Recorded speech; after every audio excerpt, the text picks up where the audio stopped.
G'day guys, welcome back to the channel, and of course today we are here to take a look at some more trade rumours. They seem to be coming nearly every single day now. Some new player wants to move, some new team wants this different player, and the first one that came out in the last couple of weeks that kind of shocked me was the Gold Coast and Charlie Kerno. Now this came to light when Tom Morris was out and quickly let us know that on one occasion recently Carlton officials had been forced to tell Charlie Kerno that his management won't be able to trade him in the off-season, and he expressed his openness to join the Gold Coast. Now, this has been up and down in the last few weeks or so. Some people saying that he hasn't spoken to the Gold Coast, some saying that he has, but overall, when Charlie Kerno came out and said that overall he does not want to go, he wants to stay at the Blues, I think that's where we should have left it. However, Sam McClure had this to say recently, which did raise a few eyebrows. The door is certainly not shut on Charlie Kerno leaving. He shut it down, or he supposedly shut it down last night. His comments were pretty strong. Yeah, I heard those comments. Yeah. So you don't take them on face value? Or Look, I think it's more likely he stays at Carlton because I just don't think the Blues will do the deal. But if the question is, do you think Charlie Kerno is still trying to get out of Carlton? My answer is yes. Now, look, I'm not going to take exactly what Sam McClure says as gospel. I think that he's just trying to make a headline out of this, if I'm being honest. Seems like that's the only way he gets relevant is if he says something outlandish. So I think he'll stay at the Blues, Charlie Kerno. I'd be very surprised if he leaves. Now, sticking with the Blues, Harry McKay has been linked to the Sydney Swans in the last week or so. There are other question marks, according to Tom Morris, about Carlton. Harry McKay's name continues to be mentioned, and he has his eye on the Swans looking at him. And Jay Clark also said that he doesn't think that Carlton will trade Harry McKay. If Sydney want to look at him, then they should absolutely throw the kitchen sink at Harry McKay. This is an interesting one. I don't think that the Blues will trade either McKay or Kerno. Sydney will be trying to go after a big key forward this offseason. We've already heard news from the Swans themselves saying they want to go heavy in this trade period, try to get someone big. We've heard Jamara. We've even heard Charlie Kerno be linked to the Swans, but I can't see Carlton trading away either of those two key forwards. So I think the Swans are probably going to zero in on Jamara in the next couple of months or so. But at this stage, I can't see those two leaving the Blues. But someone that seems almost out the door by a lot of reports is Jack Silvani. So Jack Silvani is a free agent, if you are unaware, and it's been quite a long time since we've really heard news regarding him until a couple of weeks ago. And all of a sudden, the suitor looking at Jack Silvani was Collingwood of all clubs. Now, according to Mitch Cleary in recent days, it does also seem that Jack is going to meet with the Western Bulldogs. But at this stage, I would still say Collingwood are the leaders for Jack Silvani's signature, but other clubs are circling. Now, I think that would be very strange, especially for a couple of old heads who obviously know the Silvani family and have watched them over the years. They would be shocked to see a Silvani in black and white. But it does seem a lot of news regarding this is seeing that not only is Jack Silvani keen for a move, but Collingwood are keen to get him. We obviously heard in more recent times that Craig McRae actually met with Jack Silvani, said that the meeting went well. So at this stage, it does seem that Collingwood have offered a 4-year deal in around the mid 600k per year. Carlton seem to be offering the same. So it seems a little bit like, which club do you want to play for? Do you want to stay? Do you want to maybe go to Collingwood and potentially have instant success? Or do you want to go with the Blues and see where it goes from here? And there's also talks about the fact that he may get attraction from other clubs. I think it was St Kilda a couple of years ago were looking at Jack Silvani, and he obviously has the link with his dad being at the St Kilda Football Club now. So definitely a one to watch. There has been some news in recent days that Carlton now don't want this to get out of hand and are trying to get Jack to stay at the club. But this one's going to continue to circulate, so we'll have to wait and see on that front. Now moving to Collingwood, an interesting one here is Brody Meekle. John Ralph has said that he's more than happy to wait, given he's got a lot of rival clubs interest and only been offered a 1-year deal from Collingwood. One that is interested is Carlton, and I wouldn't be too surprised if a couple of other clubs start to look at Meekle. And in recent days, we've seen the likes of Melbourne and the Sydney Swans wanting to be in the hunt for Brody Meekle. As a Swans fan, I actually wouldn't mind the signing of Brody. I think that he'd probably go for not too much money, and he's such a reliable forward for Collingwood. So if Sydney were to offer him something, I wouldn't mind that one bit. I definitely think that he's got a lot to offer. And his salary's always been quite unders while he's been at Collingwood, so I wouldn't be too surprised if a couple of clubs start looking at him. I'd be interested to hear your guys' thoughts, Collingwood and Carlton fans. Would you do a straight swap for Jack Silvani and Brody Meekle? That would be an interesting one. Obviously, both of them are free agents, but I'd be interested to see, do you think if those two were to swap clubs, do you think that's a fair trade for both clubs? I don't know. Make sure let me know. But one that's been around all year for a Collingwood player is Darcy Cameron. Is very underpaid at the Pies, is on the same salary, I believe, since he joined Collingwood when Brodie Grundy was at the club. So he's paid as almost a VFL grade ruckman, even though he is arguably a top 5 ruckman in the game right now. And it does seem, according to Riley Beveridge, that he is considering the prospect of joining the Eagles. So the West Coast do have Matt Flynn, who they brought in a couple of years ago. Bailey Williams, this week's actually brought into the side for the West Coast to ruck. So I'll be interested to see if Matt Flynn can get his spot back in the next couple of weeks, but that move really hasn't worked out for the West Coast. So it does seem that they're going to be chucking a lot of eggs into Darcy Cameron's basket. I don't think he'll leave. I've seen reports in recent weeks saying that he wants to sign and that he will sign. So I don't know where this one lies, but I think that Darcy Cameron will stay. Now, there is also another prospect that Collingwood are looking at the moment, which is Ned Ree. Now, he is second string ruckman at the Hawks. We obviously saw Lloyd Meek re-sign with Hawthorn a couple of weeks ago as well. And it does seem that both Collingwood and Carlton have expressed interest in Ned Ree coming to the club. So I think Collingwood are definitely keeping this one on the back burner. Both teams do need a ruckman, so to speak. Carlton have Mark Pitternet as a second option who could take over from Tom Niconing, who's basically leaving now. So Collingwood, this may be a little bit more of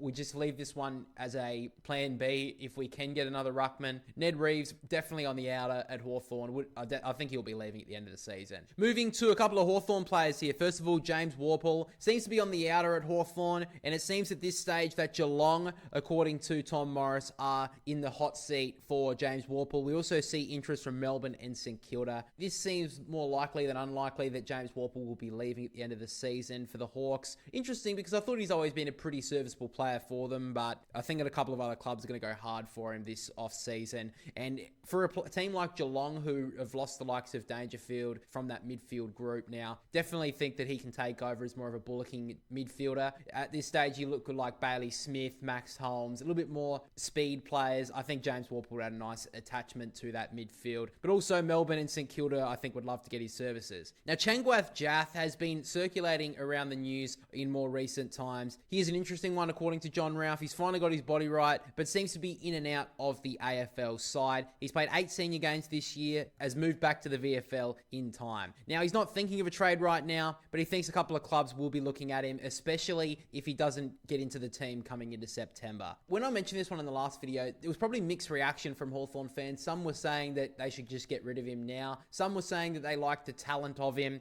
I see it on more that side of things, the latter, that I love the talent of Jaff, but sometimes he can be very inconsistent. So I think that Hawthorn, they're trying to get a little bit of turnover in their club in the next couple of years. We obviously saw them shore up their defence in the last off-season with Barras and Battle. So it seems like they're trying to restructure even their midfield group at this stage. We also heard the recent re-signing of Jai Newcomb. So Hawthorn definitely got some moves around there. Rowan Marshall up next. It does seem, according to Tom Morris, that Geelong are circling hard, and that if St Kilda do get Tom De Koning, which they will, he would still be surprised if Marshall was in red, white and black next year. And I kind of lean towards the same. Rowan Marshall has always been a number one ruck. St Kilda have done pretty well with 2 ruckmen in previous years. We saw Paddy Ryder and him play a pretty nice role together over the years, but Rowan Marshall's played his best footy when he is the sole ruck. So I'd be a little bit surprised if Marshall would want to stay at the Saints next season if Tom De Koning does come to the club. So I wouldn't be too surprised if he is in a Geelong jumper next year. The Crows were linked to him for a little bit, but with their re-signing of Riley O'Brien, I would highly doubt the Crows are going to look at him at this moment. But someone that the Crows could be looking at, and they would want desperately, is Nessiah Miller. No one really knows where he's going to be next year. Not even Tom Morris. He has said that even the closest to Nessiah know nothing about what he's going to do next. Not even his best friends, Adelaide and the Power, have no idea. So I really don't know where this one lies for Nessiah. We saw him have a great celebration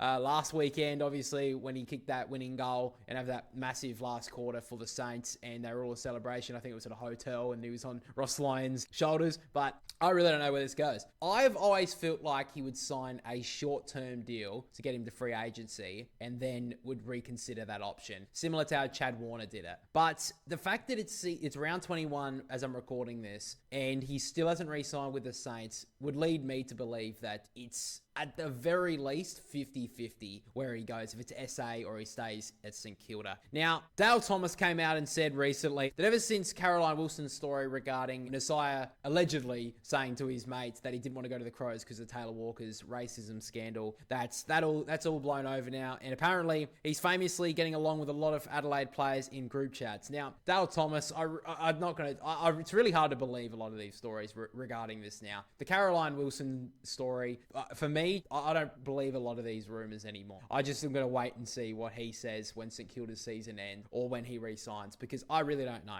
Maybe he gets to the Crows. On success factor, they're in front of Port Adelaide now. On family factor, he's probably looking at the Power. On money factor, it's probably the Saints, but even then, both SA clubs are pretty cashed up at the moment, so this is a much watch for me. But staying at Port Adelaide, Zack Butters has been linked to Collingwood's, Richmond's, pretty much every single big Victorian club, and the Western Bulldogs are the latest to come out. With recently Marcus Bontempelli, after his re-signing, he said he loves watching Zack Butters play. If we happen to end up at the same team, I think I'd be pretty happy about that too. I mean, that would be a great second fiddle to Marcus Bontempelli, Zack Butters. I don't know where this one lies. My brother's pretty adamant that he's probably going to leave next year. He thinks he'll stay through till 2026, but he thinks that Zack Butters is probably on the outer. I did ask him in our podcast, which, by the way, you can go check out, link below. But we talked about, would you rather Nessiah Miller or Zack Butters? And it was a very interesting conversation. I mean, obviously, it's not a straight trade. You're not going to do that. I don't think St Kilda have really been interested in Zack Butters. I mean, I'm sure they'd take him, but it'd be an interesting conversation to have. Port Adelaide, I think, still have to get him to stay at the club. It's going to be super difficult, but also on the other side of things, Port Adelaide don't have any first round picks or any second round picks either coming up. So if Nessiah does want to go to the Power, I don't know how they're going to get the job done without trading out someone big. That's definitely a watch. Zack Butters, I don't think will go at the end of 2025. Maybe 2026, though, will be a watch. Now, on the Saints as well, Liam Ryan has been linked to St Kilda and has been linked to Essendon in recent times as well. Now, it's interesting because he has a family in WA and has been there his whole career, but it does seem that he's okay with the idea of moving to Victoria to go to an Essendon or a Saints. So keep your eye on that one. Last time we talked about Liam Ryan, I said he's probably not going to go. This is just a little bit more of a rumour, but the fact that it's still around makes me believe that this could be one to watch. But to the king of WA in Harley Reed, it's quite interesting looking at the situation regarding him right now. Harley's management has presented some options to the West Coast Eagles about an extension and to see if he could have a long-term commitment. But Harley Reed's management's pitch to West Coast, according to Cal Toomey, is 11 years as a deal, 2-year contract with the option of 9 more. Another one as well, according to what Victorian clubs have heard from Harley Reed's management, is unless they're talking 1.5 million minimum over 10 years, you're not in the ballpark. So with that being said, St Kilda sort of dropped out in recent times. Melbourne have as well. And most people don't think that Essendon are going to be willing to pay $1.5 to $2 million on Harley Reed. But it does seem that the West Coast look more than likely to get the re-signing of Harley Reed, at least in the short term.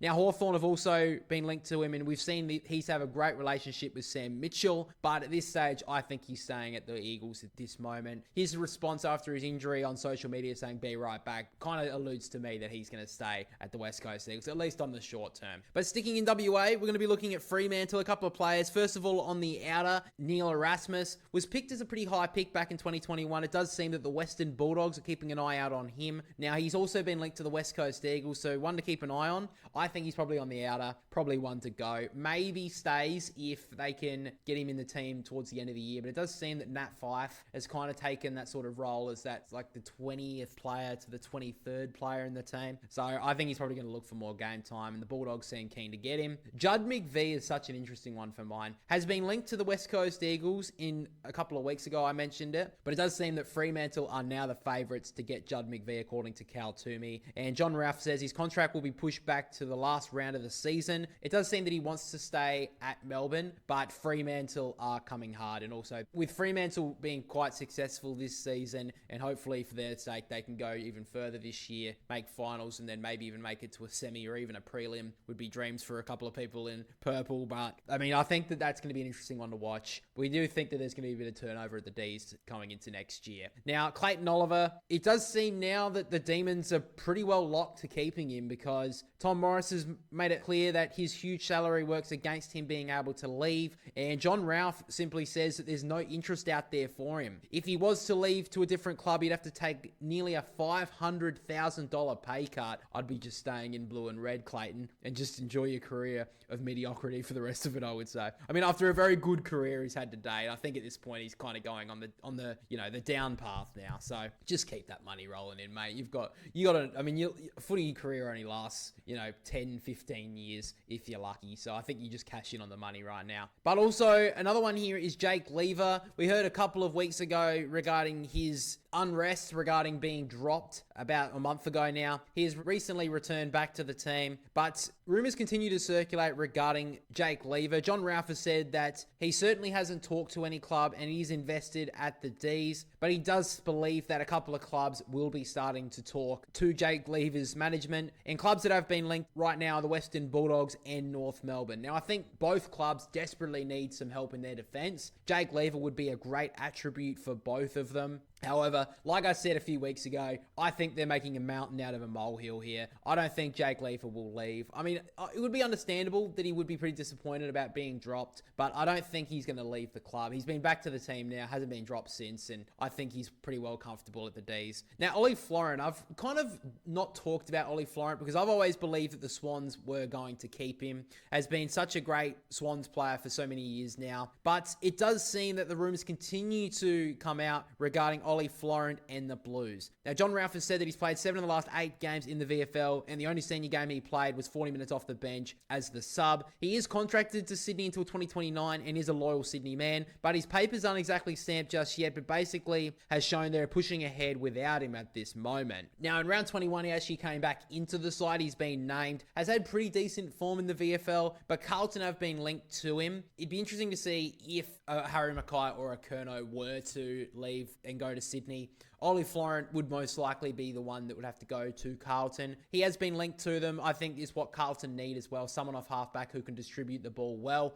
I just don't know if Sydney would want to get rid of him. I mean, as a Swans fan, he's always been a very good player. He's been a favourite of mine over the years. But it seems that he's on the outer with Dean Cox as the new coach. So just a one to watch for mine. But yeah, this moment, he's in the team this round. So hopefully has a good game and can get a couple of good games going into the rest of the season. But for now, it's one to watch on the trade front. Now, on Brisbane's point of view, Sam Draper and Oscar Allen are near certainties to join the Lions at this moment. Both of them at this stage are out through injury for the rest of the season. Oscar Allen, what a debacle that's been for the West Coast. He is on the out straight away. I'm surprised he hasn't already made the trade request, if I'm being honest, or the movement request. Sam Draper is a bit of an interesting one. He was linked to the Crows, but with the Crows signing Riley O'Brien recently, I don't think Adelaide are going to be looking at him. So it looks like Brisbane are the ones to be getting both of their signatures. But there are a couple of Essendon players that could also be on the move. I think Elijah Sardis has every chance to be at another club next year.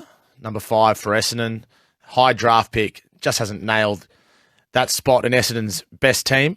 I think Ben Hobbs has every chance to have a look around as well, a midfielder. I think how he finishes the season will be interesting there. I'm not sure any decision has been made, but I'd keep an eye on him. Also keeping a close eye on Jade Gresham and Archie Perkins at the Bombers as well. So they could have a seriously impressive suite of draft picks, similar to Richmond's last year. Now, with these Essendon players, I think Sardis probably goes. Hobbs may go. Perkins and Gresham, I feel like, will stay. But Sardis, I think for mine, the fact that he hasn't got consistent games this year, I think that he will probably look to go elsewhere. Ben Hobbs, I think, is 50-50. He's got some good games for Essendon, but has also been dropped to the VFL a lot of times this year. And would he be in their best 23 if they had their best team out there? I'm not exactly sure. Jade Gresham and Archie Perkins. Gresham they brought over over from St Kilda a couple of years ago, so I can't see them getting rid of him straight away. And Archie Perkins, I think the talent is there. They just need to get it out of him. So just keep your eye out on that. Now, Joe Daniher, I don't know how he keeps on getting brought up. I'm sure he wants to just stay home and not be in AFL anymore. AFL rumours continue to circulate about his return. Now, Melbourne, according to Mitch Cleary, are looking to try and get him out of retirement, join the Demons, return to footy. I just can't see this happening. I'm sorry, but I feel like when he left at the highest of highs, winning a premiership, I just can't see this happening. A couple of Brisbane Lions officials and players have came out and said that he's not coming out of retirement. If he does, they hope that he joins the Lions again. I just can't see this happening. I think that the AFL world has moved on from Joe Daniher, and I think he's moved on from it as well. So enjoy your retirement, Joe, and hopefully these rumours stop circulating at the end of the season. Sticking with the Lions, though, and Brendan Staskvich continues to be linked to other clubs. It is seen at this stage that West Coast have interest in Brendan. He'd be the perfect fit for a rebuild, according to Ryan Daniels. I tend to agree with that. He seems to be getting pretty decent money from Brisbane's offer, but he is also getting interest from the likes of Essendon and the West Coast Eagles. He is a WA boy, I believe, as well, so one to keep an eye on. But for me, I think he will stay at the Brisbane Lions at the end of the season. Now, a couple of fringe players I want to take a look at quickly regarding the Gold Coast and the Giants. First of all, Malcolm Roses had a very good year a couple of years ago under Stuart Dews last season. Hasn't really hit very good form under Damien Hardwick, and it does seem now that the Tigers lead the race to try and get Malcolm Roses from the Suns. So interesting one to watch. Obviously, the Gold Coast have nabbed a Richmond player in Dan Rioli.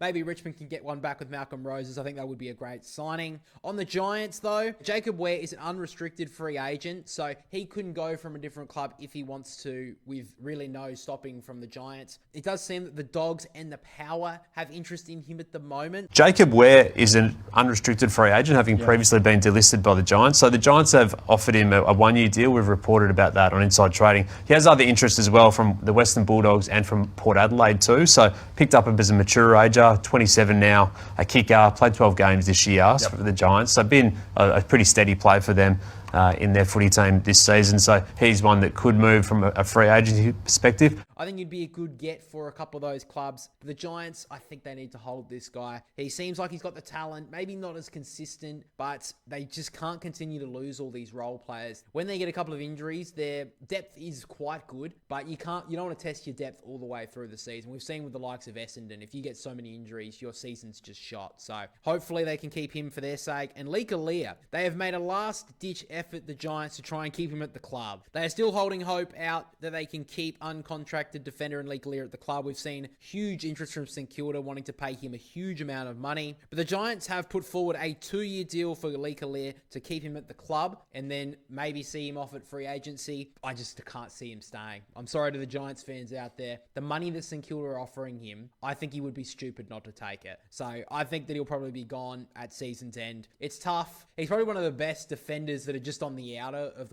in the competition. So St Kilda, I think you're going to get an absolute gem there. Is he worth the amount of money that they're paying him? I mean, we'll just have to wait and see. But overall, I think he's gone. I mean, it's fair enough for the Giants to try and keep him for a couple of years, but I think St Kilda's offer is just too much. But now, guys, before we end this trade video, I wanted to take a look at a couple of posts regarding SEN and the AFL on a couple of interesting topics with the upcoming trade and off-season period. So first of all, these are the top available free agents this off-season according to SEN. So at number 1, they've got Tom de Koning. He seems more likely to go to the Saints. Number 2, James Warple. Seems like the Cats are the most interested in him. Jack Silvani, obviously linked to Collingwood at the moment. Number 4 is Jamie Elliott. I think he'll stay. 5 is Oscar Allen, straight to the Brisbane Lions. Number 6 is Tom Liberatore. He'll re-sign with the Dogs. Brody Mychek's got a little bit of interest from Carlton, but I think he will stay. Number 8 is Sam Draper. Looks like the Brisbane Lions are going to get his signature. Number 9 is Brendan Staskvich. West Coast and Essendon are interested, but I think he will stay with the Lions. And number 10 is Jake Melksham.